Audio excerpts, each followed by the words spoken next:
There's something about the American night. The wide-open highways, the lonely diners, the forests so deep they swallow screams whole. For centuries, whispers have traveled across this land, about shadows that move without light, about eyes that never blink, and about doors that open to nowhere. These aren't ghost stories meant to entertain children. These are the stories people don't like to tell, because they've lived them. Tonight you'll hear 16 chilling tales collected from every corner of the country, from desert roads in Arizona to fog-drenched lakes in Maine. Each one is real, each one is terrifying, and if you listen closely, you might start to feel that you're not alone. So sit back, but don't get too comfortable, because once you begin, there's no turning back. This is America's darkest side, and it's calling your name. It was supposed to be just another quiet night alone. I had the house to myself while my parents were away. A perfect chance to unwind. No curfews, no interruptions. I was 18 at the time, and it was the beginning of summer, so I was off from school. And I didn't have any job. I was deep into a Netflix rerun, lights dimmed, one hand lazily scrolling through my phone. It was late. I don't know the exact time, but I think maybe 11 or 12 when there was a knock at the front door. My thumb froze above the screen. I paused the show and sat up straighter, straining to hear. Who could be knocking at this hour? No one had texted. No deliveries were expected. My neighborhood was quiet. The kind of quiet that stretches wide in the suburbs where lights go out by 10. I looked in the peephole and saw two men, both wearing similar clothes and just waiting for me to answer. Something about their stillness made the hairs on my arms lift. No car engine, no doorbell, just them standing there like shadows pressed against the porch light. They said they were looking for Mr. and Mrs. Ian. That was my parents, or close enough. I ended up staying quiet and just watching to wait for them to leave. But they didn't. One of them leaned slightly forward as if trying to listen through the door. Then they murmured to each other and walked off. Not down the driveway, just off the porch. I waited, breath held. There were no headlights, no sounds of retreat. I stayed by the door, ears sharp. Then I heard the faint crunch of leaves and soft steps brushing past the side wall of the house. I hurried to the back, staying low, and peeked through the blinds. They got to the backyard. I saw them open the fence and enter. They moved deliberately, no panic, no rushing. I ducked back to avoid being seen. Moments later, I heard them testing the back door. They started talking, then began messing with the door. I took this as my chance to get my phone and hide inside the garage. I called the police, explaining the possible break-in that was taking place. Inside the garage, I pressed myself against a tool shelf, trying not to even breathe too loudly. A loud pop sound vibrated through the house, and the back door slid open. They were inside now. Footsteps crossed the hardwood floor. Then the stairs creaked under their weight as they ascended, slow and confident. A door upstairs opened, then shut. Silence. 10 long minutes. No movement, no voices. Just the distant hum of a late summer night and the cold of panic sitting in my gut. Finally, I saw flashing blue lights out front. The police pulled up to the house. Shouts, footsteps, then the sound of multiple officers rushing upstairs. Two men started arguing. A few officers came in through the back door and ran upstairs while another came to the garage and helped me outside. They didn't resist. But they didn't speak either.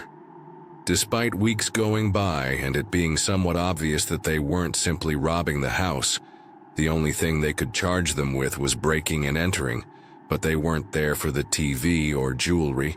It scares me, though, that they seem to be looking for my parents. They could have waited. Sat quietly in the dark until the next morning. I think back to whether or not I should have shown myself. But something about their behavior tells me that they still would have broken in and would have done to me whatever was necessary. But there's more I didn't tell the police. Later that week, I found muddy footprints under the living room rug, leading from the back door to the base of the stairs. They hadn't come in confused. They knew the layout. They didn't hesitate. I started wondering if they'd been inside before, maybe even while my family was home. A forgotten window, an unlocked screen, or something worse. My mom mentioned once, months ago, that she saw someone outside at night but thought it was the mailman's shadow. That theory didn't comfort me anymore. I now think they were watching our house for a long time. Learning our routines, waiting for the opportunity. I started locking every door twice. I taped black paper over the peephole and installed motion lights. My nights weren't restful anymore. Each creak of wood sent my chest into a spiral. I still don't know what they wanted from my parents. But I can't stop thinking, what if I hadn't hidden? What if I had walked to that back door with my phone flashlight on? Would they have run? Or would I have simply disappeared into the night with no trace? It was spring, and we were going through a month of pouring rain almost every single day. My house sat quietly on a stretch of land tucked deep into the outskirts of a mid-sized town in Wyoming. The kind of place where nothing really happens, until it does.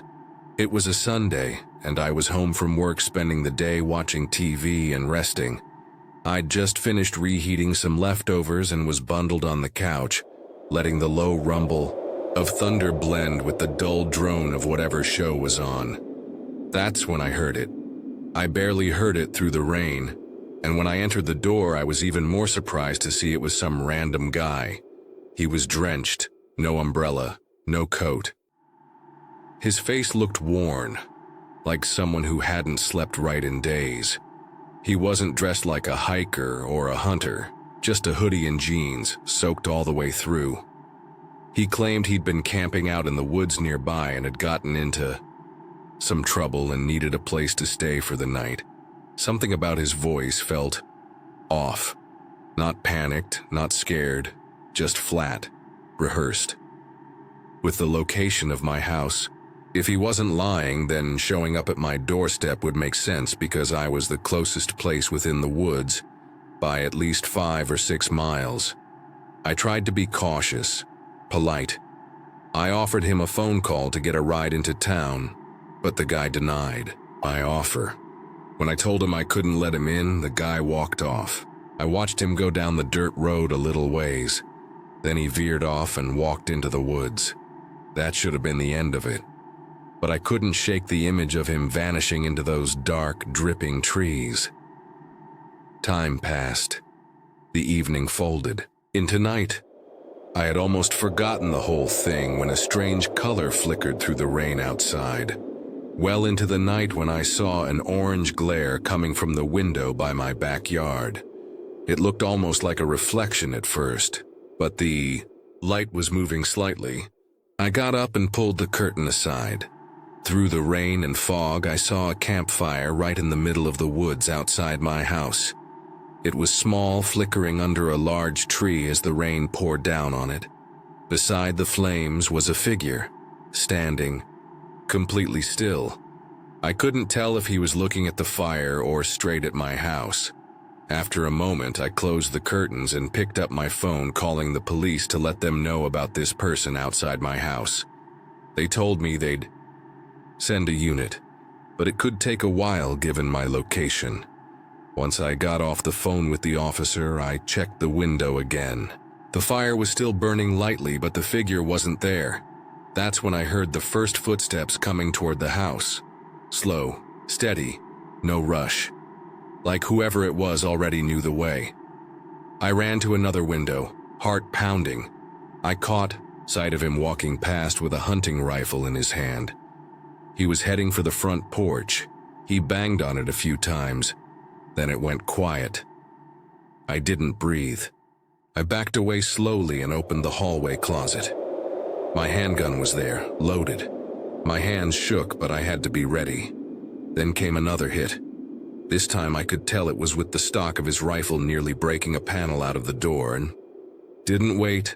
I shot around toward the edge of the doorframe. The recoil shook my arm. The sound rang in my ears, and for a moment I couldn't hear anything, not even the rain. When silence returned, so did dread. I slowly approached the door, looked out the peephole, seeing an empty porch, and outside in the yard were clear footprints, going away from the house. Whoever he was, he hadn't expected me to fight back. That may have saved my life. The police arrived just under an hour later. We walked out back to where the fire had burned down to glowing embers. They combed the area, shining lights over the soggy dirt and grass. That's when they found it. They found the duffel bag with evidence of it having been buried nearby and likely dug up just hours before the attack. It wasn't camping gear. It wasn't survival tools. It was most likely a burglary kit, or possibly even a murder kit that was planted in advance with the intent to be dug up and used later on. There were gloves, duct tape, zip ties, a knife with a worn leather handle. This means whoever attacked me had planned it, and had been right outside my house at least once before that night. He had scouted the place. He'd mapped the routes in and out. He knew where I lived, and he had waited for the worst weather, the quietest night, to return. I kept thinking about how calm he had looked, like this wasn't a desperate move, like he had done this before. Why he attacked me specifically is not known, and who and where he is currently is still no closer to being figured out than it was 4 years ago. No suspects. No prints, no vehicle, just a face I barely glimpsed through the fog and flame. I still live in the same house and worry every day that he might come back. Every knock, every creak of a branch in the wind makes me freeze, and every time it rains, I glance out to the woods, half expecting that orange glow to return. When I was growing up, I lived with my mom in a small house during my middle school and high school years.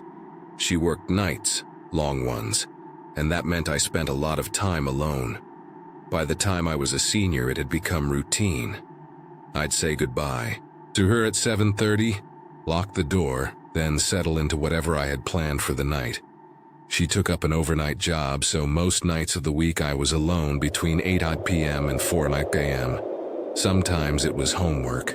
Usually it was games. That night it was both. This happened a few months before I graduated high school. On a regular night at 7:30, I said goodbye to my mom like usual. Then I played some video games for a few hours. I knew I had school the next day, but I wasn't particularly worried. I stayed up later than I should have. Around 11:30, I shut everything off and went up to my room to get in bed. But I was on my phone for probably another hour before falling asleep. That was the last normal moment of the night.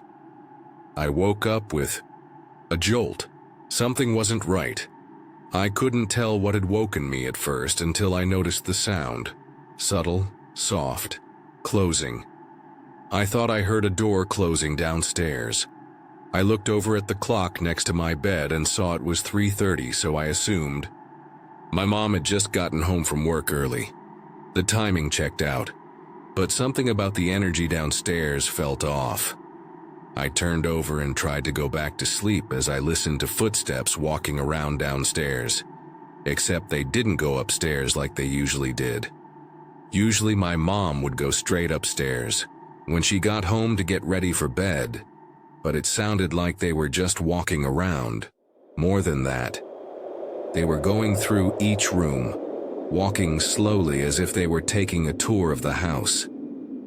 Every step echoed like a warning bell in my chest. I sat up, more alert now. If this was my mom, why wasn't she turning on any lights? I got up and turned on the light in my room, and almost right away the footsteps stopped. My breath caught in my throat. I walked to my bedroom door and pressed my ear to it. Still heard nothing.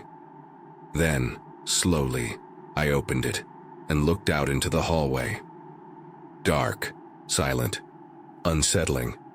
I moved toward the top of the staircase and knelt down and looked through the railing to see into the living room. Empty.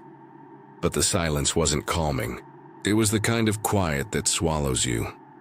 Even in the dark, I could see my PlayStation was still there, and in my head that was a telltale sign that there was nobody else in the house, except maybe my mom. I convinced myself it must be her, even though something deep inside me didn't believe it. I needed confirmation. I needed to know.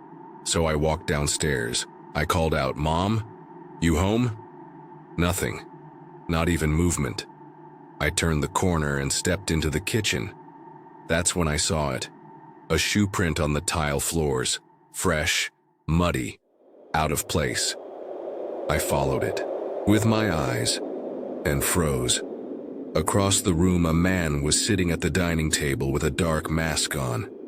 His clothes were all black, and he didn't move, didn't say a word, just watched. He stared at me with an emotionless look.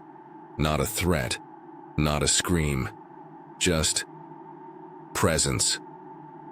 I ran straight back upstairs and locked myself in my room as I called 911. My fingers trembled on the screen. The operator's voice was the only anchor I had to reality. She stayed on the line with me, kept me updated on the police's estimated arrival. But then I heard it. Steps again. But now, slower, more deliberate. I heard the man slowly walk across the downstairs and over to the bottom of the staircase. I whispered to the operator, but I could barely hear myself over my own heartbeat. Then, I heard the front door open and the man walking away from the house. Relief didn't come right away. It wasn't until 30 seconds later I saw headlights shining through the window. My mom pulled into the driveway. I burst out the front door before she could even unbuckle, yelling for her to stay outside. When I explained what had happened, she nearly broke down on the spot. When police got there, they did a thorough search and found nothing incriminating that would help us find the man. They checked prints, paths, doors, cameras, nothing. But they believed me. And more disturbingly, they had seen similar reports. From what it seems, the man wasn't there to rob us. He also didn't seem to have any interest in me either. He had been waiting, not for me, which means that he was most likely trying to hurt or abduct my mom. That realization made my skin crawl. It would then make sense why he broke in only minutes before my mom usually gets home. What if I hadn't gone downstairs?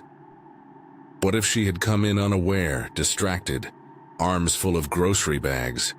It makes me think about what could have happened if I hadn't gone downstairs to see who was there, or if my mom had gotten home just a minute earlier and gone inside unknowing of the man that was waiting for her. I still live in that house when I'm home from college. My mom got a new job with different hours, but neither of us ever forgot that night. The dining table is gone, replaced with a smaller one in a different part of the room. But every time I pass that corner, I remember his eyes. Not wild or frantic, just cold, calculating, waiting. I'm not the kind of person who scares easily. I'm 32, live alone, and have built a life centered around simplicity and solitude. I live alone in a rural house. I have a few neighbors half a mile down that I talk to sometimes, but I mostly keep to myself and only go into town when I need to. The house isn't anything special, just a small aging structure on a few acres of dry grass and bare trees. Peaceful, quiet, or it was. At the time it was late fall, and on this day I was getting all of my equipment from out in the yard and storing it in the shed to prepare for the winter season. It was the usual end-of-season routine, gathering up rusted tools, gas cans, and my old mower, cleaning and locking them away for the freeze. And while I was outside, I saw something unusual. A man was walking along the road that connected to my driveway. He had nothing on him, no backpack or camping gear. That caught my attention. Out here, people don't walk unless they're going somewhere nearby, and there wasn't anything for miles. He never looked toward the house. Just kept moving. This road he was on was entirely empty aside from the few houses like mine, and the town was a 4-hour walk away. I watched until he vanished into the tree line, then checked both directions on the road. No cars, no bikes, no indication of how he got here. Weird, but not illegal. I shook it off and went back to my routine. By sunset, I was back inside, cooking dinner and letting the house warm up. That's when I heard it. A sudden thud from outside startled me up from the table. It was a wooden thump like it had come from where the shed was. I moved to the back window. My stomach dropped. The door to the shed was wide open. Now I knew the latch. It didn't swing freely. There was no wind. Something had opened it. Still, unsure of exactly what was going on, I knew I had to check on it and close the door at the very least. I got my rifle just in case, but I was confident it wasn't going to be anything dangerous. I stepped out, flashlight in one hand and rifle slung low in the other. The night was still. No wind, no animals, no motion. Just the crunch of dry grass under my boots. When I got to the open shed door, I turned on my flashlight and shined it inside. Nothing looked out of place.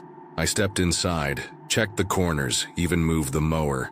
Still, there wasn't anything. I secured the latch tightly this time and started walking back. That's when I felt it, a feeling like being watched. Not the vague kind, the specific, targeted, alert kind. The kind of fear that tells your body something. Your eyes haven't confirmed yet. I stepped in and locked the door behind me. As I walked into the hallway, I saw a shoe print right on the floor. It wasn't mine. Going across the hallway was a line of dirty shoe prints leading up to the spare bare bedroom. I raised the rifle. My pulse was drumming in my ears. I stepped closer, leaned my head against the wood and listened, hearing what sounded like someone breathing right on the other side. I held my breath, and then the handle twisted from my grip and the door swung open. I stumbled backward, rifle raised. A man looked like he was about to charge at me, holding a huge metal shovel up. His face was filled with something that didn't look like desperation. It looked like rage. He stood in the doorway holding the shovel like a weapon and having a face full of rage. I screamed at him to back off, voice cracking, trying to mask the terror in my throat. I yelled as loud as I could for him to stay back, trying to sound intimidating, but I was undoubtedly terrified. He didn't move. Closer, but he didn't drop the shovel either. I didn't know what to do. Cops wouldn't be able to make it here for probably an hour if I called. And I definitely didn't want to hold him at gunpoint for that long, risking anything to happen. For a long moment, it was a standoff. Then without a word, the man suddenly threw the shovel in my direction, then sprinted back into the room. I ran after him, boots slipping on the hardwood. I watched him start crawling out of the window. He was fast, wild, desperate. He jumped out and ran off into the field, escaping in the vast empty night with no way of knowing where he was running off to. I didn't follow. I couldn't.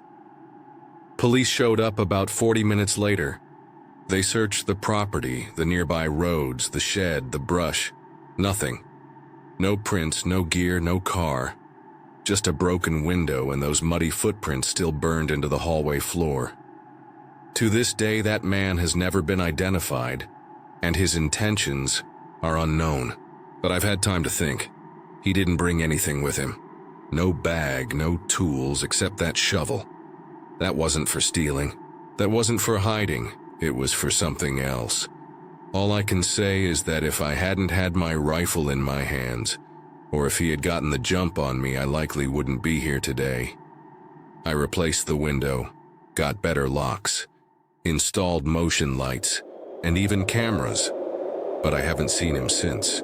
And yet every time I hear a thud outside or see the shed door open again in my mind, I raise the rifle, feel the breath against the door, and wait. I hadn't taken a trip alone in years. I usually stayed with friends or family, but this time none of them were close to the area I needed to be. Work had sent me out for a quick 2-day job, and I needed a place to sleep. Simple.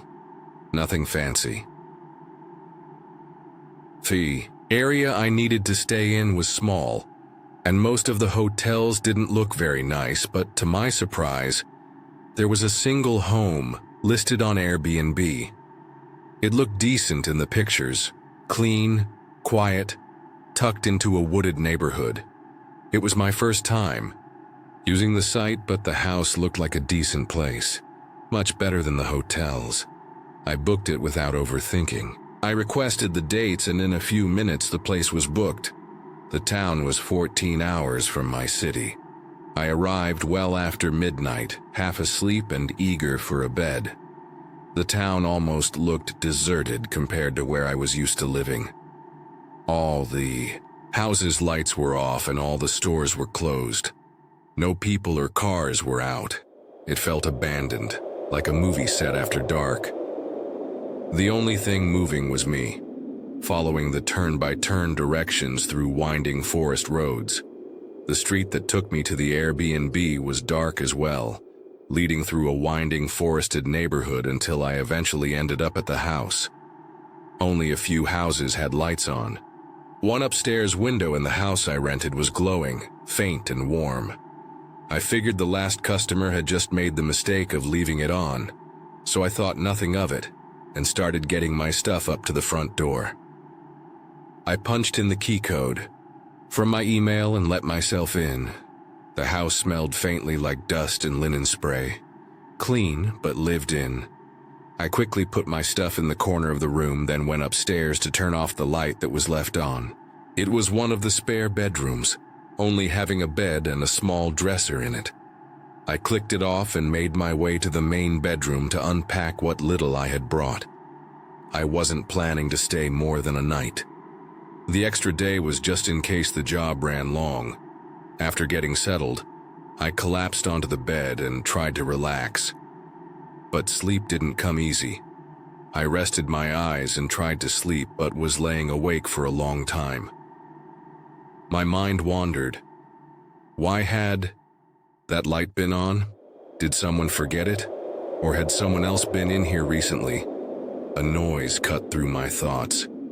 I sat up quickly, hearing a thud run through the walls of the house. It wasn't thunder. It was directional, like something shifting its weight against wood.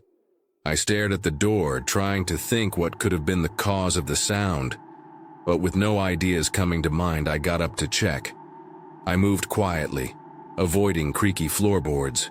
As I approached the hallway, I opened the door softly, peering into the upstairs hallway. It was dark and quiet now. No more thuds, just the subtle creak of the wind pushing against the old frame of the house. I paused, listening. Then the sounds changed. Soft creaks started to go along the floorboards from the other room. I listened with my ear against the door, as the creaking moved into the hallway and then began making its way toward the door. That wasn't the house. That was weight. Footsteps. Someone was walking straight toward my door. My heart began pounding. I clenched the handle with both hands. I put my hand tightly on the door handle to keep it from moving, and only a moment later I felt it pulled down. Whoever was on the other side was trying to open it, soft at first. Then, suddenly, the handle was forced down and they slammed into the door. It swung half open before I pressed my body back into it. Panic surged. I shoved forward with my full weight, pushing the door back into its frame. I only saw half of their face in the doorway, but in their eyes was an anger that I didn't expect to ever see. There was no confusion, no words, just fury. A stranger, male, late 30s maybe, eyes wide and focused. After a struggle, I somehow managed to push the door back into the latch and lock it. He didn't give up immediately. He fought the handle again, yanking, rattling. Then he began shouting muffled curses, bitter and sharp. And then, silence. I heard him retreat, fast and heavy-footed. He ran downstairs and out of the house. I stood there, pressed against the door, trembling. Every sound in the house was now suspect. My legs were weak, but I forced myself to move. I gathered myself up and dialed 911. I explained everything, gave them the address, asked them to hurry. For such a small town, they came shortly after. These officers did a full sweep: basement, attic, backyard, shed. Nothing, no sign of forced entry, no fingerprints. Just a shaken man and a locked door. The next day, I left. The owner of the Airbnb continued with the case after I left on the following day, but I wish I had kept up with it. I tried to convince myself it was a one-time thing, maybe a local with the wrong address. But deep down, I knew that wasn't true. That man had rage in his face, and it wasn't random. That man seemed so desperate to get into my room and was in some state of rage, like he wanted to hurt me, as if I'd done something to him. I hadn't, but maybe someone else had, and maybe he didn't care who was staying in that room. Maybe he just came back to finish something, on anyone. I don't think I'll ever get it out of my head. Airbnbs probably won't be something I take part in again for a long time. This happened a few years ago. I was living in my mom's house in the basement, which had its own bedroom, bathroom, and living room setup. At that time, I was used to independence. My mom worked long hours, and I liked having space to myself. The basement felt like my own apartment, a little sanctuary. At the time, I worked a night job that usually had me home by midnight, but on this day, I was home earlier than normal. I was alone in the house because my mom had gone on vacation for the week. With the place to myself, I figured I'd have a peaceful night with my dog and some background movies. Around 9, I was getting ready for bed and went through my usual routine. Before going into my room and laying down, the lights upstairs were off. The only glow came from the small bulb over the kitchen sink upstairs, visible through the stairwell, and the flickering TV near my bed. The way my room was set up was that the bed was against the wall furthest from the door, and if I sat up and looked to the left, I could see out into the living room. It wasn't fancy, but it felt safe. When I laid down, the only light on was the one over the kitchen sink in the room next door, and I left the TV on in the background as well. As I drifted off, I remember feeling calm, even grateful. My dog lay curled at my feet, half asleep but always alert, until he wasn't. My dog began making a low growl. Not a bark, just a warning. One that cut straight through my sleep. I sat up and tried to listen. As I started to sit up to see what was going on, I heard a sound that made my heart drop. The sound of the back door being pushed open. We had a back door that sat directly above the basement. It had a specific creak and rattle.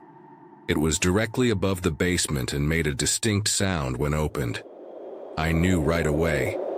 This wasn't the wind. This wasn't my mom. Someone had entered the house. I quickly turned the TV off and sat in silence, listening as I heard the door slowly shut, followed by a few slow footsteps across the kitchen floor. Each step made my skin crawl. I picked up my phone and started dialing 911, but kept my finger hovering over the call button. I didn't want to panic unless I was sure. That moment of doubt almost cost me. I then heard the unmistakable sound of the basement. Door open and then close. Whoever it was, they were coming down. I made the call and tried to be as quiet as I could as I whispered to the dispatcher that someone had entered my home. I could barely hear the operator over my pulse. But I stayed low, crouched, listening. I heard each of the creaky steps as the person made their way to the bottom. Then, at the base of the stairs, silence. My dog started barking like crazy and ran to the door. That was what did it. The stranger wasn't expecting resistance. The person immediately turned around and ran back up the stairs and out the door. I stayed frozen in place, whispering to the dispatcher, "Please hurry." The police arrived just a few minutes later and did a full sweep of the house.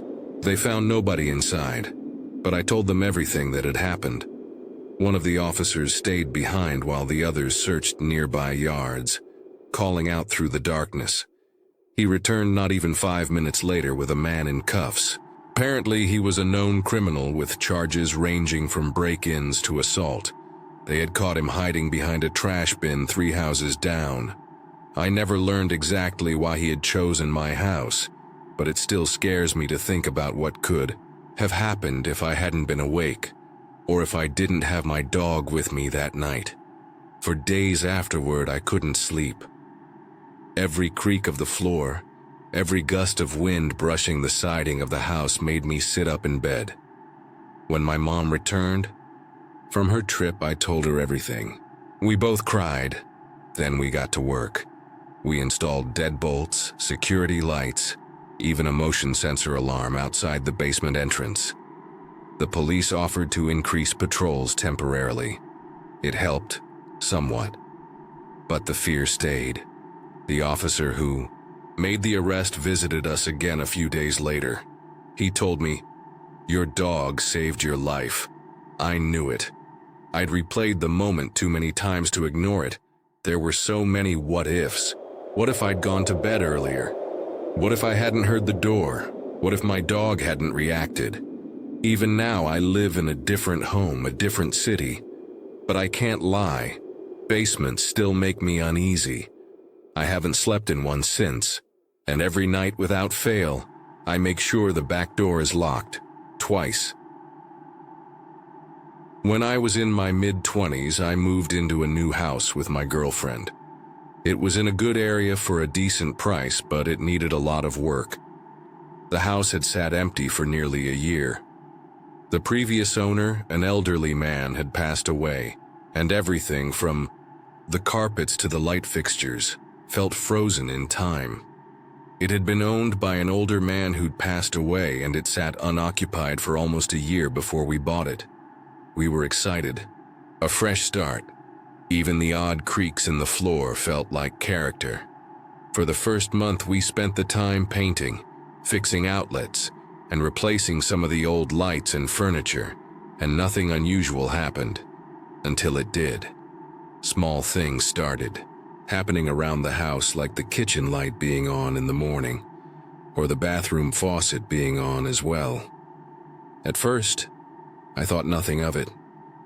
It was an old house, maybe we were just tired and forgetful. I figured my girlfriend had just gotten up in the middle of the night and used the bathroom and forgot to shut everything off. But when I asked her, she said she thought I'd been doing those things. We joked about it, called it new house weirdness. We laughed about it and assumed it was just us being tired and forgetting stuff. Then came the noises. This continued for another few days until one night we were in bed and I was falling asleep when I heard a loud thump from downstairs. It wasn't the pipes. It was too heavy, too deliberate. I sat up and looked over at my girlfriend, who was already staring at the bedroom door. We were both still, listening. The silence between us said more than words could. I asked if she heard that, and she said yes, and that it sounded like something had been dropped.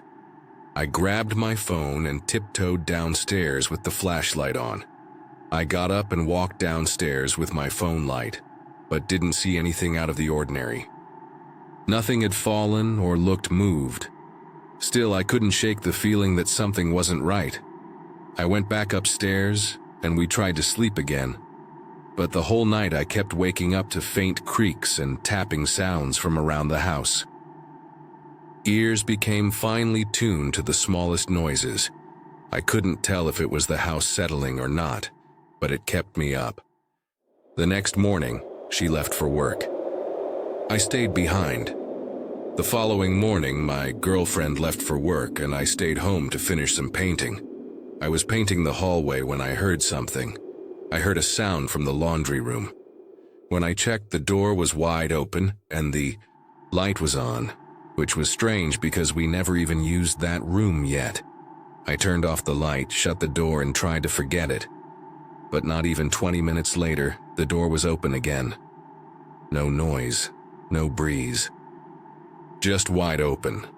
Later that day, as we were heading out, my girlfriend stopped me to say that the attic door looked like it was slightly open. I looked and saw it too. It was one of those with the string that you pull down to open the ladder. Pulled it down. Dust rained down.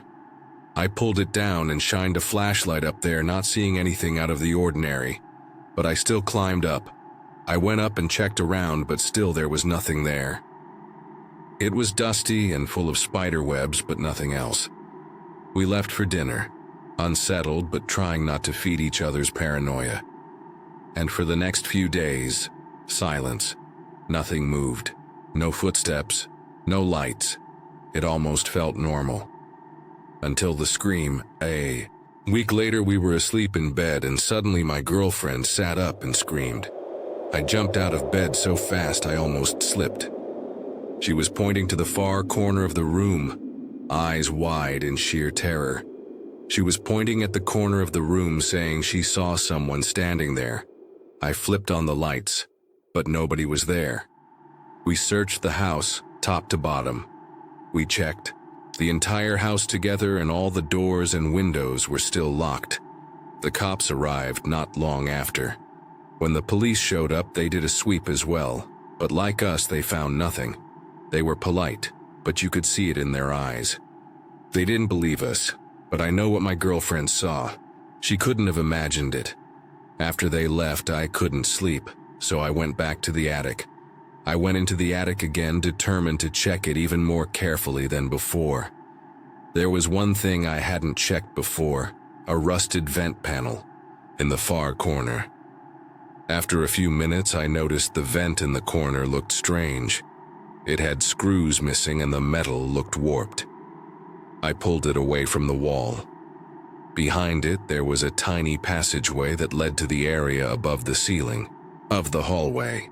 It was small enough to fit one person, and the insulation inside looked like it had been moved recently. My skin went cold. I backed out and called the police again. When they returned, I showed them the crawl space. I didn't find anyone inside of it, but I showed it to the police who came back after calling them. After inspecting it and asking a few more questions, they concluded something we had already begun to suspect. Someone had indeed been living in our attic, likely ever since before we moved in. He must have hidden there during the sale, the inspections, the move-in.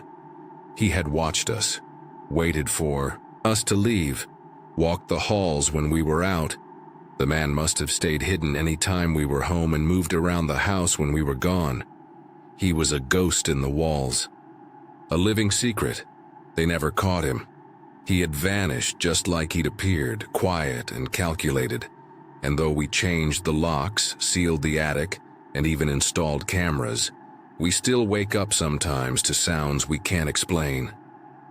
This day, I still get uneasy every time I hear a sound in my house because it makes me wonder how long we were being watched without knowing. For the last 10 years, I've worked as a night security guard for various companies around my city. Most of them have been normal, uneventful jobs, just making rounds and checking locks and stuff. You don't sign up for excitement when you take the night shift. You expect boredom, quiet hours, maybe the occasional raccoon in a dumpster. But 3 years ago, I got assigned to a job that still gives me chills when I think about it. I worked at this old industrial complex that had been converted into a warehouse.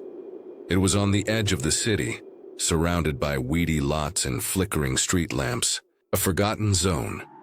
I was the only one on duty each night and had access to the cameras and alarm system, as well as the entire facility to do rounds. No other staff, no cleaners, No after-hours deliveries. Just me. The warehouse had a few different sections and was mostly empty, aside from some rental spaces that businesses stored equipment and documents in. At first, everything seemed normal. Quiet, routine, forgettable. I worked there for about 3 weeks before anything happened. The first strange thing came one night when I was reviewing the camera feeds. I was doing my rounds and noticed on one of the cameras that a light in the far hallway was flickering, which was strange because I didn't remember turning it on and nobody else should have been there. I figured maybe I forgot to flip a switch or a sensor misfired. Still, I walked over to check. On it, and when I turned the corner, I could swear I saw someone walking into the side door at the end of the hallway. I broke into a jog and flung open the door. I found nothing. It was a storage closet that was mostly empty and had no other exits. I even checked the air vent. There was nothing there. I shook it off. Trick of the eye. Shadows, maybe. But the next night, it happened again. And this time, I was sure that I saw someone walking into the same closet. I even saw their foot go in before the door closed behind them. I yanked the door open. Nothing. Again, same as before. Nothing had changed. It was still empty. When I told my boss, he didn't think much of it. I told my boss about it and he asked me if I was getting enough sleep. I assured him I was, and he said to just keep an eye out. I didn't sleep well after that. The following weekend it happened again, but this time on a different camera. I saw a figure standing in the loading dock hallway. I watched the feed carefully. The figure wasn't moving, just there, then gone. I made my way over, and when I got there, the hallway was empty. But then something made my blood freeze. Not even a second later, I heard footsteps walking behind me in the hallway. I spun around. No one. No one was there, but the sound continued, walking past me and toward the other end. I stood rooted in place, skin crawling. Eventually, I turned and walked, fast, back to the security office. When I checked the cameras later, nothing was there. I saw no one on the feed that could have been the cause of the footsteps. I should have quit that night. But I went back one more time. The final night I worked there before quitting, I was walking down the center hallway and saw a man standing at the far end. I froze in place. He was tall, still, unmoving. He was tall and not moving at all. I blinked, and the man was suddenly closer, about halfway down the hallway and still not moving. My instincts screamed. I turned to go back the way I came, and when I looked again, he was gone. I didn't finish the shift. That was the last straw for me. I called my boss and quit the next morning. I never took another night job after that, not because I didn't need the work, but because I couldn't trust the quiet anymore. The strange part wasn't the figure, not really. It was how none of it appeared on camera. When I checked the cameras later, nothing was there. Not once did I catch even a silhouette. But I saw him. I heard him. There's no way I imagined it all. I stayed up many nights replaying everything, the steps, the lights, the door closing when no one was there. And that figure, flickering between one end of the hallway and the other like it was slipping between seconds. I didn't tell anyone outside of work. Who would believe me? I barely believed it myself. Weeks later, I drove past the building. I didn't stop. I couldn't. Even from the street, it felt wrong. It looked still, but not empty. Like something behind the walls was waiting, watching. Started sleeping with my lights on. Not because I thought it had followed me, but because I couldn't handle the silence. I needed some noise, some light, some normalcy. I tried to tell myself it was psychological. Isolation, sleep deprivation. That's what everyone always says. But here's what I know. When you spend every night in silence, you get used to the sounds of a place. The taps, the rustles, the hums, and when something new enters that space, even quietly, you feel it, you hear it, and no one, no camera can convince you otherwise. Now I work mornings. I like crowds, I like noise. I like knowing exactly who is around me. But sometimes late at night I still check old security footage, hoping I won't see that figure again, dreading that maybe one day I will, and if I do, what then? A couple of years ago, my grandfather passed away and left behind his old house and property. It came at the worst possible time for me. I just lost my job and my lease in the city, and moving back to the countryside felt like a step backward. Had just lost my apartment and decided to move in since it would help me save up and give me time to get back on my feet. The house sat alone on several acres of quiet land. No neighbors within walking distance. The nearest gas station was 25 minutes away. The house was in a rural area and sat on a decent-sized lot of land with a barn and a few sheds that he used to keep livestock and equipment in. At first, I enjoyed the isolation. The quiet was comforting, after years of crowded apartments and city noise. At first, everything was fine. It was peaceful and I enjoyed having the space to myself for the first time in a while. But peace can be deceptive. About a month into living there, things started happening. I would wake up and see lights on that I know I turned off. I would find drawers or cabinets open that I know I closed. I blamed myself. Maybe I was tired or adjusting. I thought I was just being forgetful until one night I was walking past the front window and saw a person walking across the yard. They moved quickly, not like someone wandering. They were moving fast and ducked behind the shed before I could get a good look. My stomach dropped. I grabbed my phone. I called the police and they showed up to check the property but didn't find anything. They walked the land with flashlights, checked behind sheds and under porches. I told them everything, and they said to call again if it happened anymore. So I started locking everything. Twice, then 3 times. I was paranoid. Checking out the windows constantly and double-checking all the doors. That's when the barn became a problem. One night I was about to go to bed when I saw the barn door was open and the light inside was on. I had locked it that morning. I knew I had. I went out and checked it and found nothing inside. I turned off the light and closed the door and locked it. I even double-latched it, yanked it to test. But the next morning it was wide open again and the light was on. Was someone playing games or living nearby? I was starting to think that maybe someone was messing with me, or that the barn was just faulty and had a bad latch. I was wrong. I was watching a movie on the couch, and I heard footsteps outside the window. Slow, deliberate, crunching on gravel. They got closer until they were right behind the wall the window was on. I turned off the TV and stood up slowly. I slowly got up and peeked through the curtains and saw someone walking toward the house from the side. A man, slim, wearing dark clothes, no bag, no flashlight. I ran and locked the back door and then went into the garage to grab something to defend myself with. This time, I didn't wait to see what would happen. I called the police again, and when they got there, they did a full sweep of the land. But this time, they found something in the barn. Way in the back, there was a tarp, and under it were some blankets and old food wrappers. He'd been there for a while.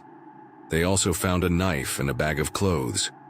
Whoever it was had been living there without me knowing for weeks, maybe longer. He had studied my routine, knew when I was home, when I wasn't, what lights I turned off and when. It wasn't just someone trespassing, it was someone watching. I moved out a few days later and haven't been back since, but leaving didn't mean forgetting. Even after I found a new place in the city, I kept waking up at 3 a.m. the time I used to check locks. I'd walk to the kitchen and stare out into the alley, imagining him standing just out of reach of the streetlight. About a month later, I returned to the property, just once, to collect a few things I had left. It was daytime, warm, silent, but the silence felt heavy. The barn was unchanged. The tarp was gone, but I noticed footprints in the dust near the back wall. Barefoot, long strides. Not mine. In the far corner, behind a collapsed shelf, I found something wedged between two boards. A notebook, water-damaged and stained, but still legible. Inside were pages of scribbles, phrases repeated over and over, nonsense in places. But then it got personal. My name, the dates I moved in, what time I usually woke up, what movies I watched, what food I left on the counter. He wasn't just hiding, he was watching me, he was studying me. I gave it to the police. They took it without much comment, said they'd follow up, they never did. And honestly, I never asked.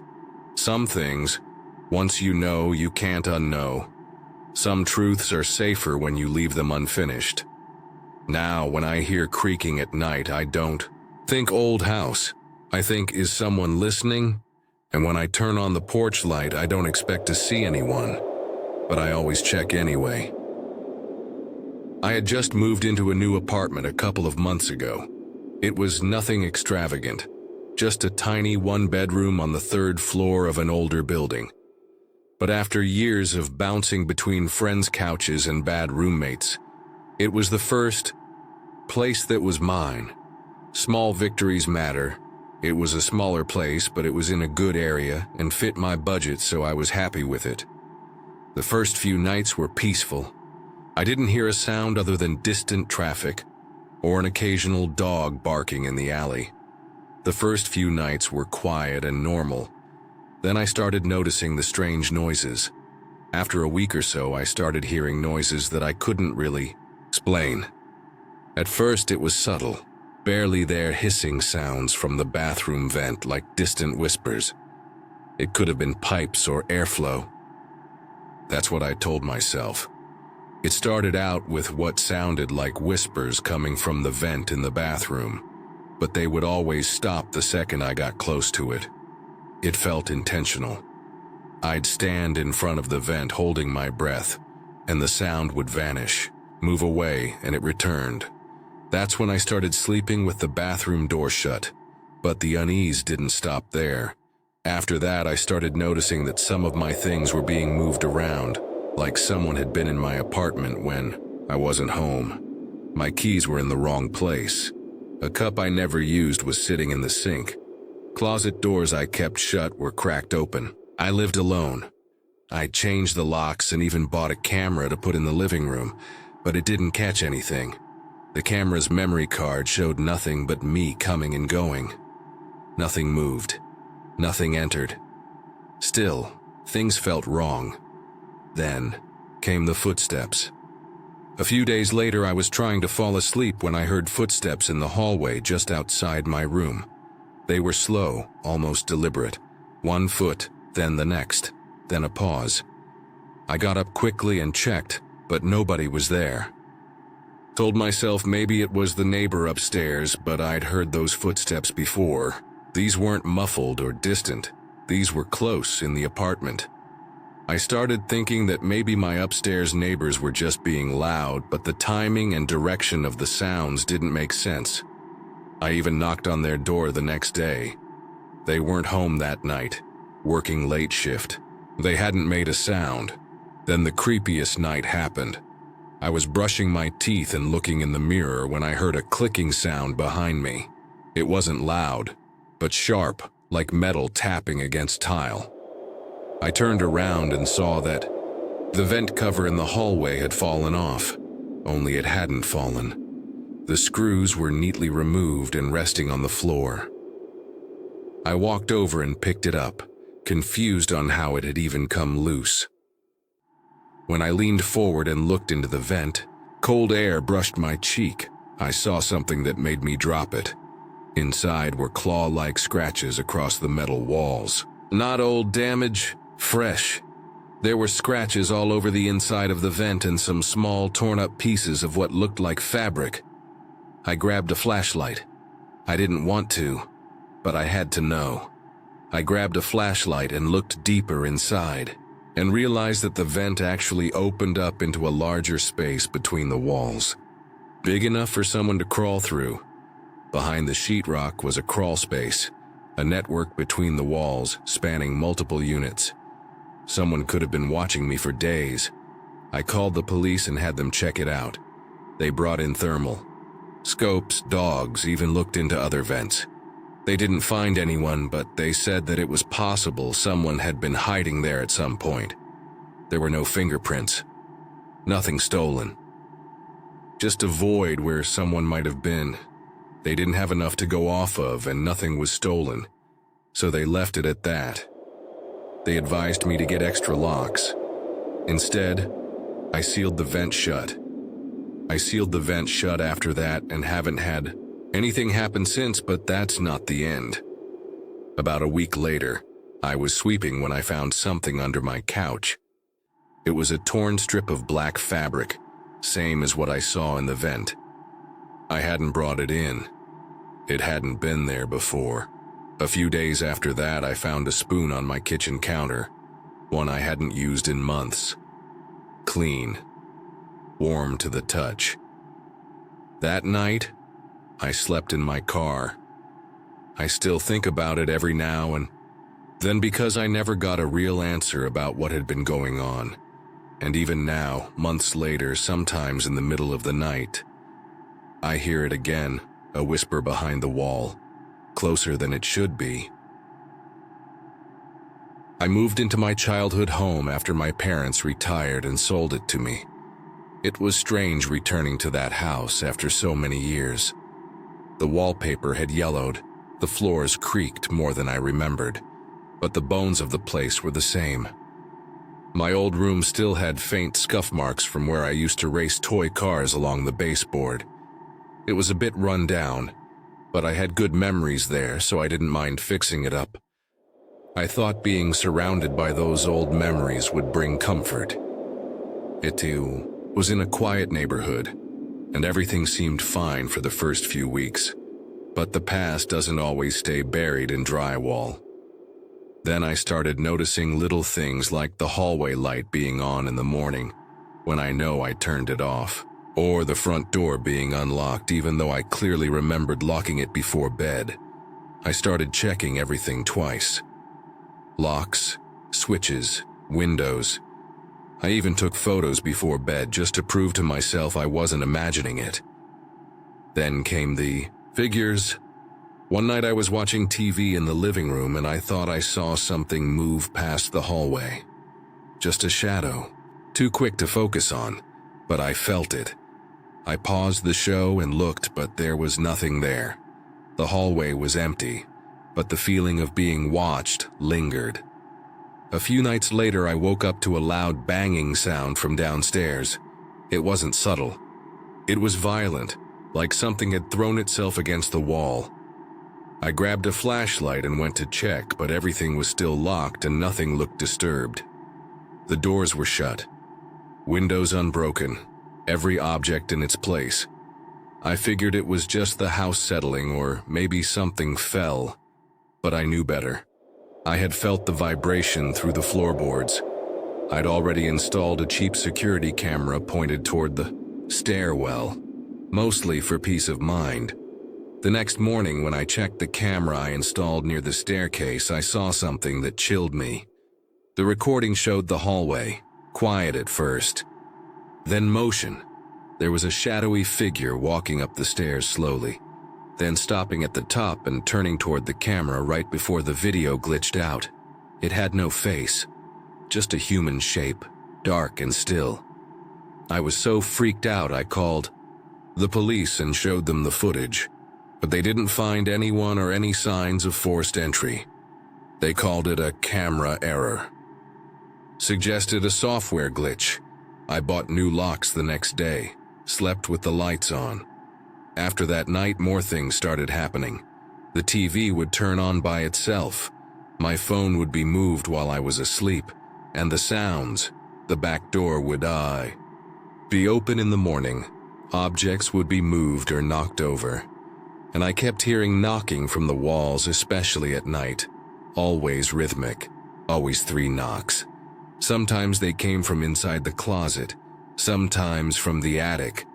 I stopped going upstairs altogether. The house no longer felt like mine.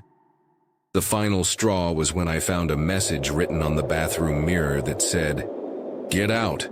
There was no steam, no condensation, just the words clear and smeared like they'd been written with a wet finger.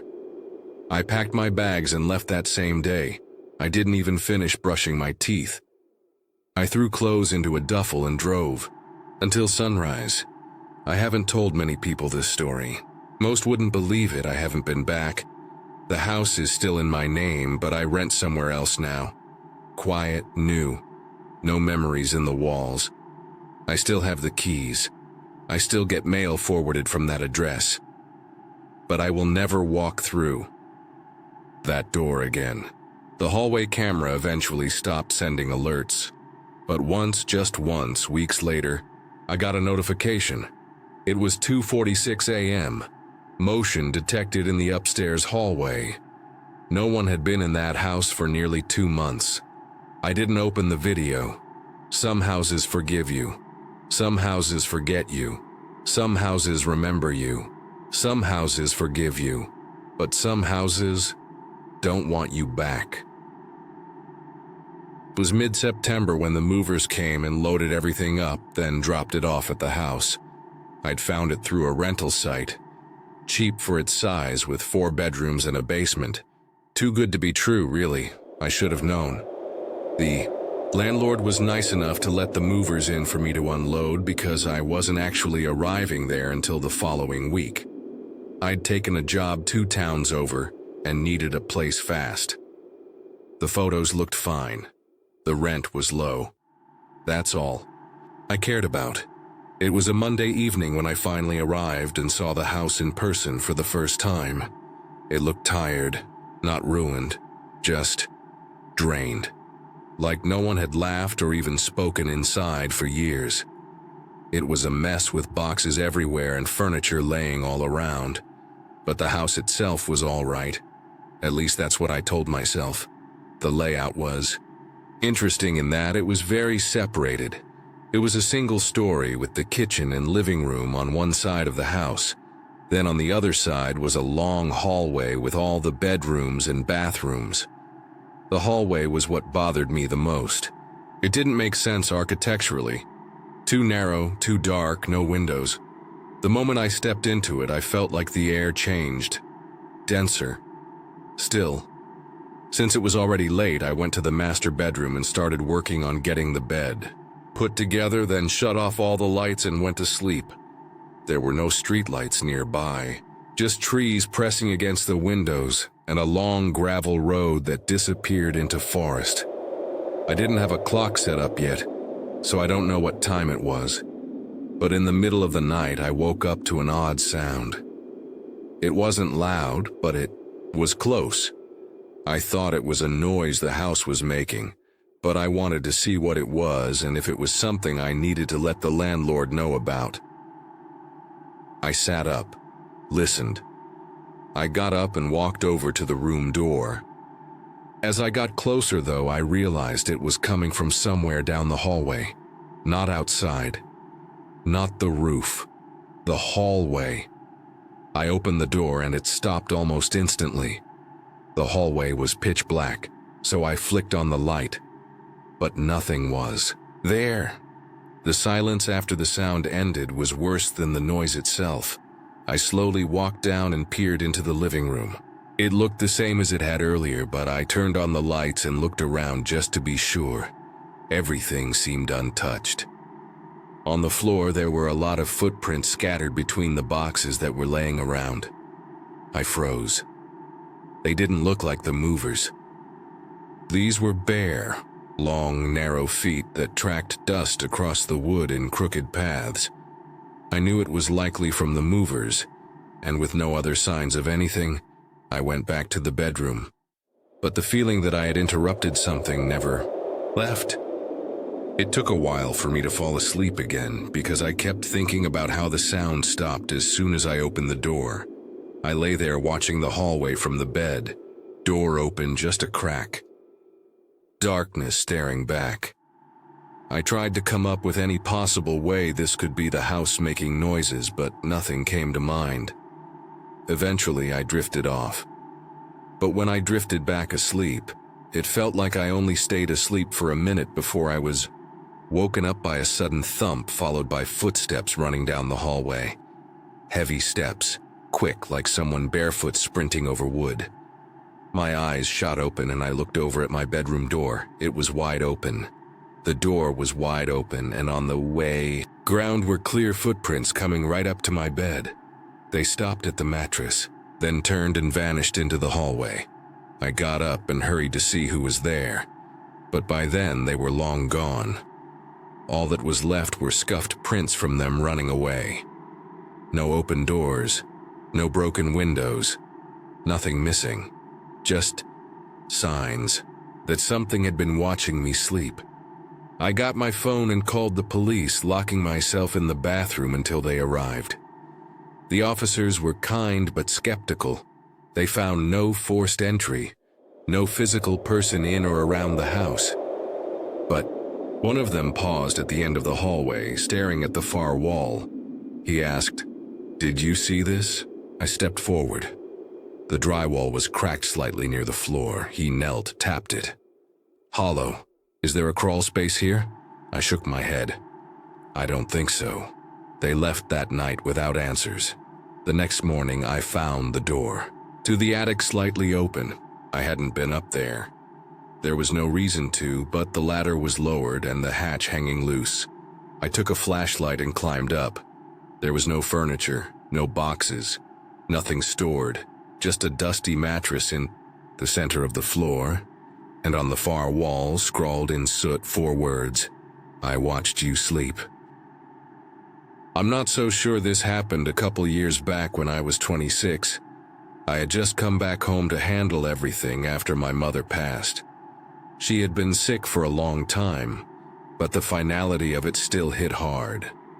My single mother had just passed away, and being the only child, their house was left for me to either sell or move into. I chose to move in, not just for financial reasons. It felt right to hold on to something familiar. The house was older but sturdy, a 2-story place with a long, gravel driveway and woods along the backside. I remembered summers there, fireflies, crickets, the sound of my mom's music echoing faintly through open windows. It wasn't until I was truly alone there that I noticed how still it was. It wasn't a hard decision since the place was paid off. All I had to do was pay property taxes, and I had a job working from home anyway. The first few weeks were fine. I cleaned, painted, tried to make the place my own. I even started sleeping better. Then one night something changed. The driveway for the place is long and gravel, so you always know when someone is coming up it because you can hear the crunching from inside the house. Around 1 a.m., I was brushing my teeth when I heard that crunching. Slow, deliberate steps. Not a car, just footsteps. I peered out the front window but didn't see anything. No headlights, no movement.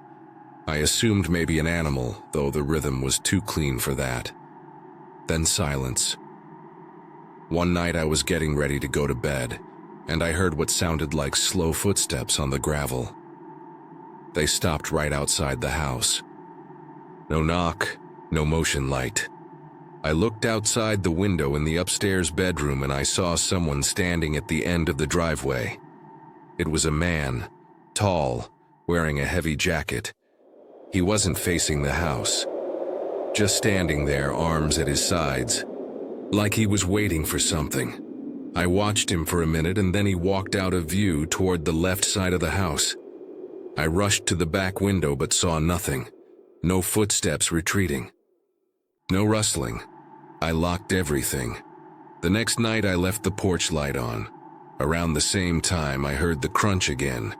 He came back every single night around the same time and would just stand in a different spot, sometimes near the shed, once beside the mailbox, always watching, never moving, sometimes closer, sometimes farther away, but always visible from some window and never the same place twice.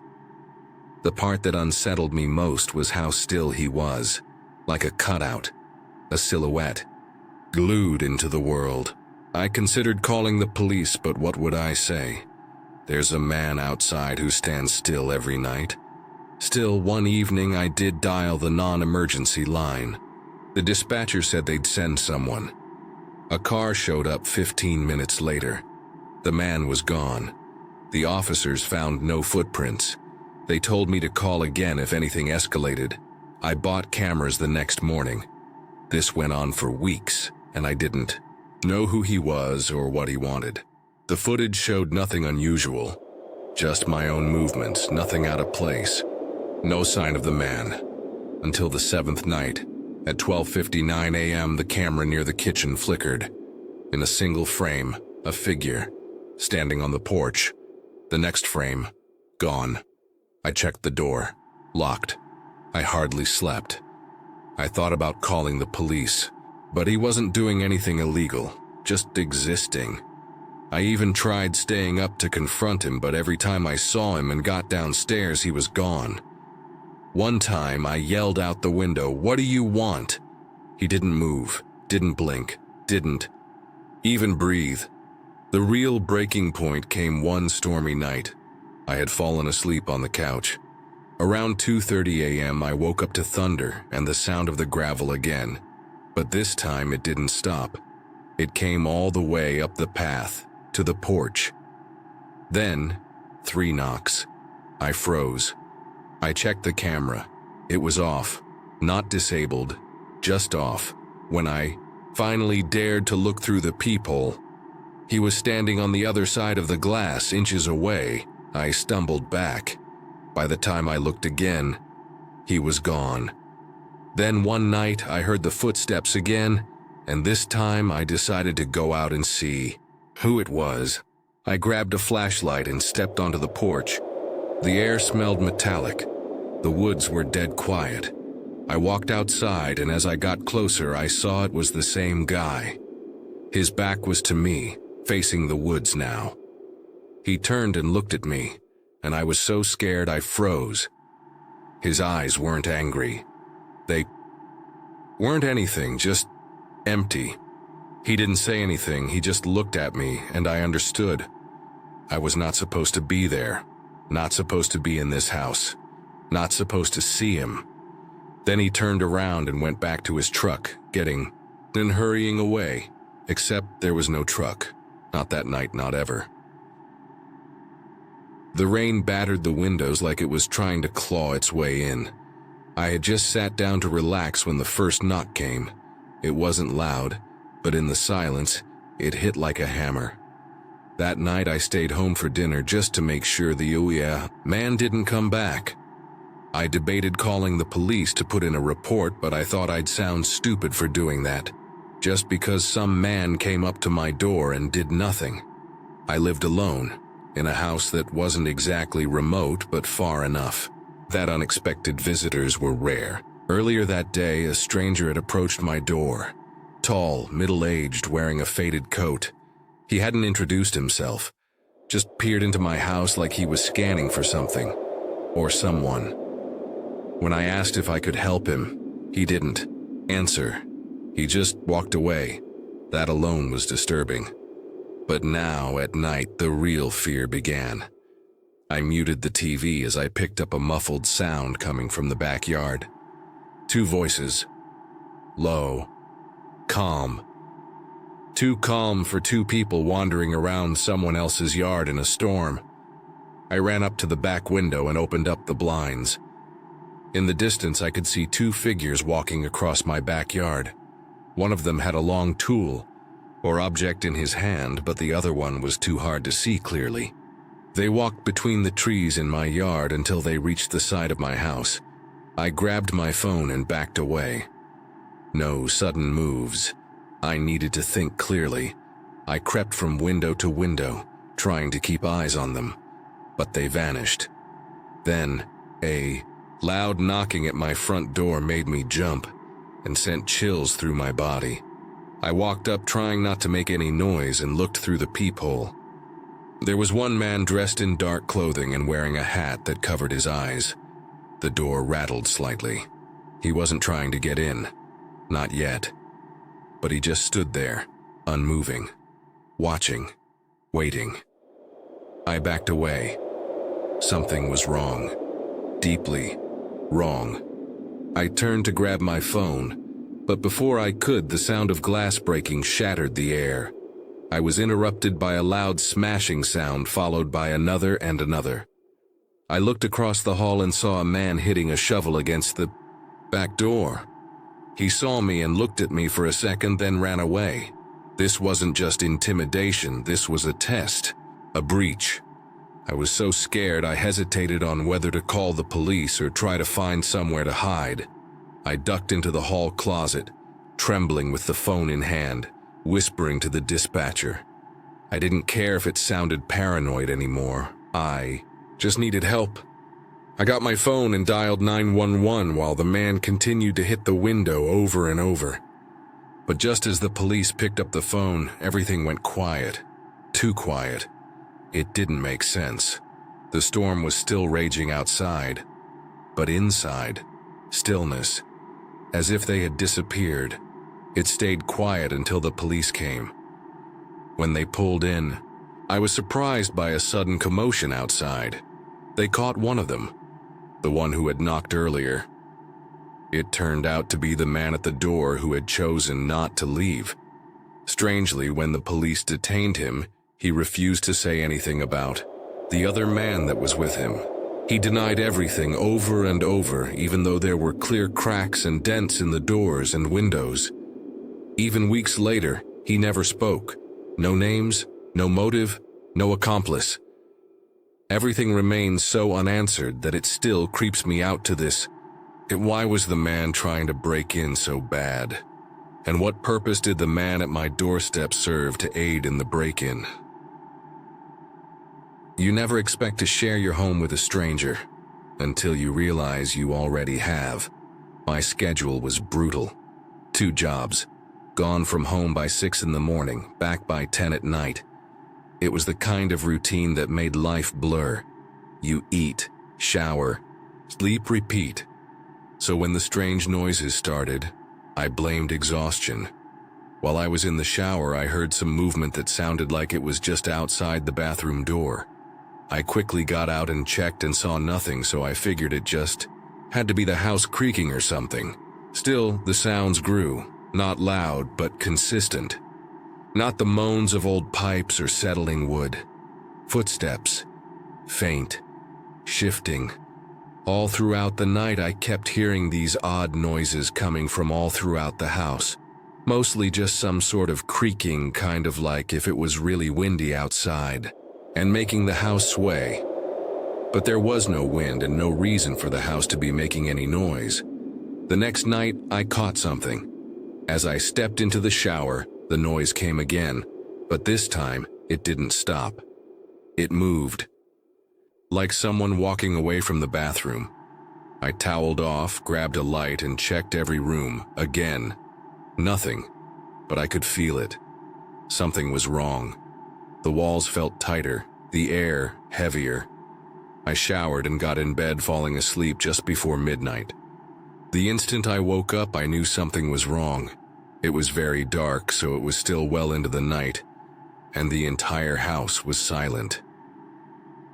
I wasn't sure what had woken me up, but I could feel that it had something to do with the sounds I'd been hearing. I peered over at the door and saw the slightest movement of a shadow from under the crack.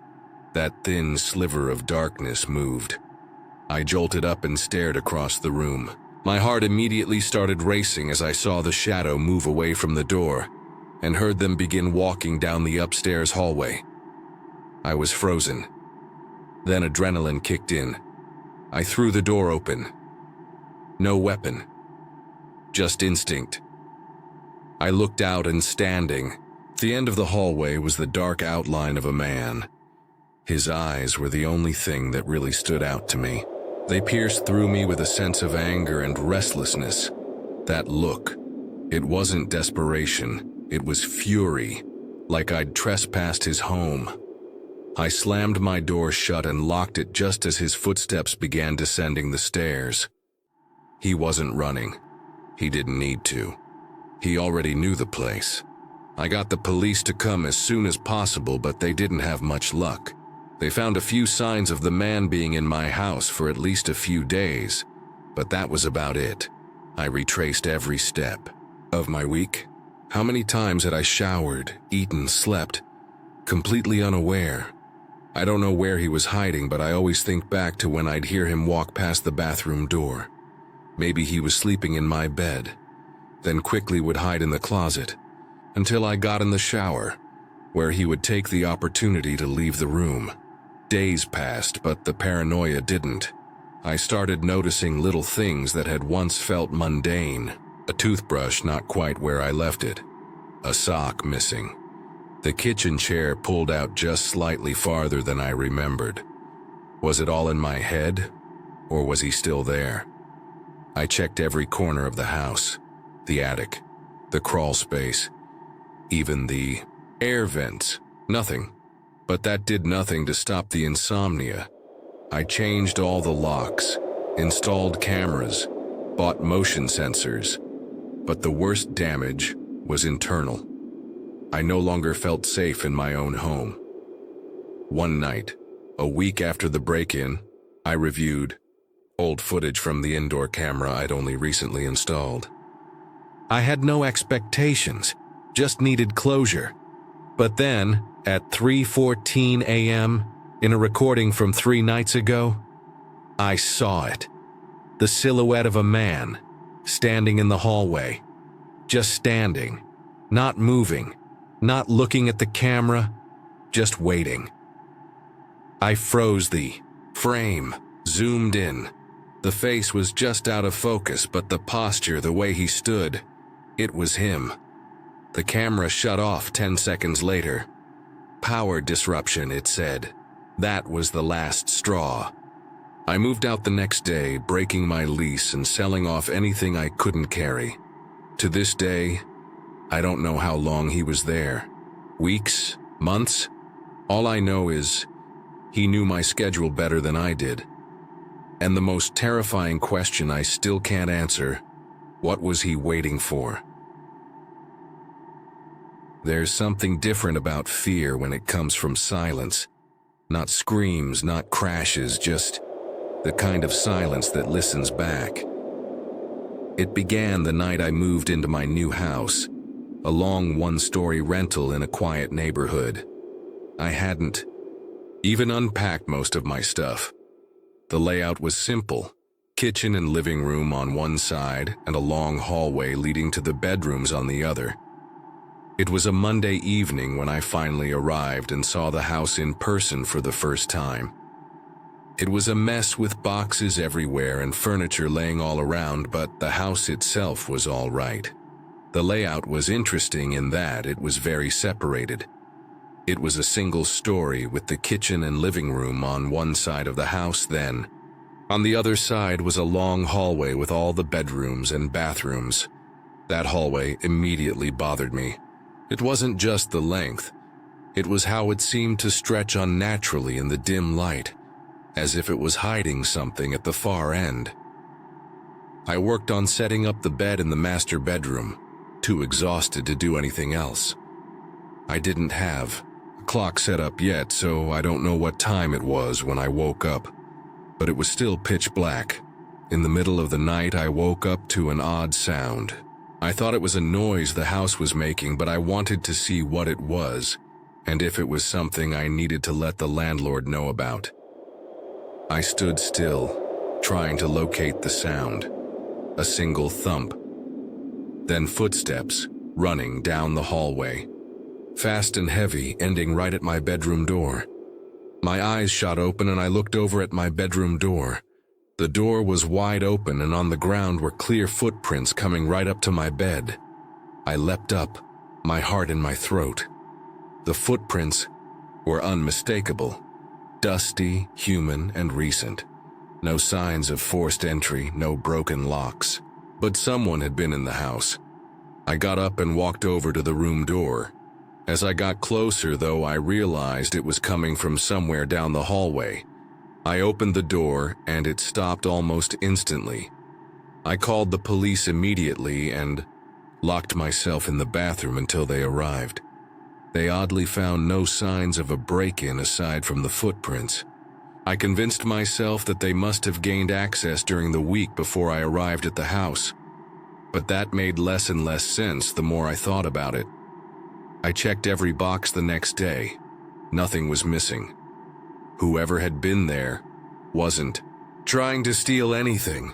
They were looking for something, or maybe someone. The unease didn't fade. It deepened. On the second night, I lay awake listening for movement. Every sound made me flinch. A pipe creaked. A floorboard popped. I stared at the hallway from my bed, too scared to sleep. On the third night, I left a glass of water on the hallway table. When I woke up, it was on the kitchen counter. I hadn't touched it. I tried to rationalize. Maybe I moved it and forgot. Maybe I was overtired. But I knew. I hadn't. On the fourth night, I set up my phone to record, just for peace of mind. I propped it on the dresser, angled at the hallway.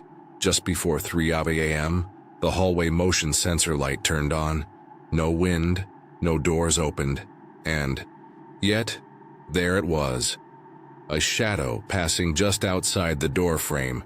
Too slow to be casual, too smooth to be human. The figure never entered the room. It just passed by and disappeared. I checked the front and back doors. Locked. No signs of tampering.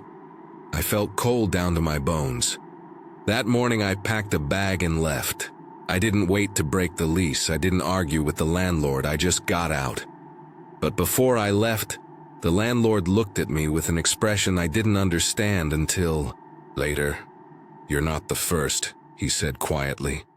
I wish he had told me more. I moved into a hotel for a few days while I figured out what to do next. Curiosity got the better of me, and I looked up the property's address online. 3 different tenants had broken leases in under a year.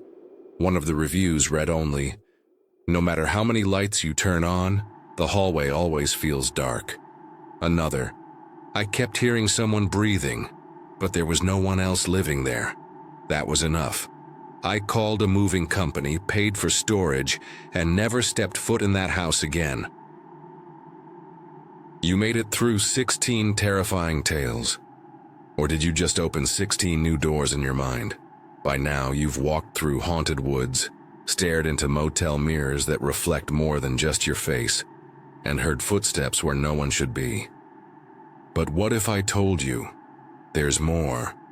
More hidden voices, more cursed places, more stories still waiting to be unearthed. Some are buried beneath old houses. Some are locked inside forgotten journals. And some might be happening right now somewhere near you. So if your curiosity still outweighs your fear, don't look away. Subscribe, follow, and come back for the next descent into darkness. Because the night is never truly quiet, and the next time you hear a creak in the hallway, it might not be the house settling, it might just be your story beginning.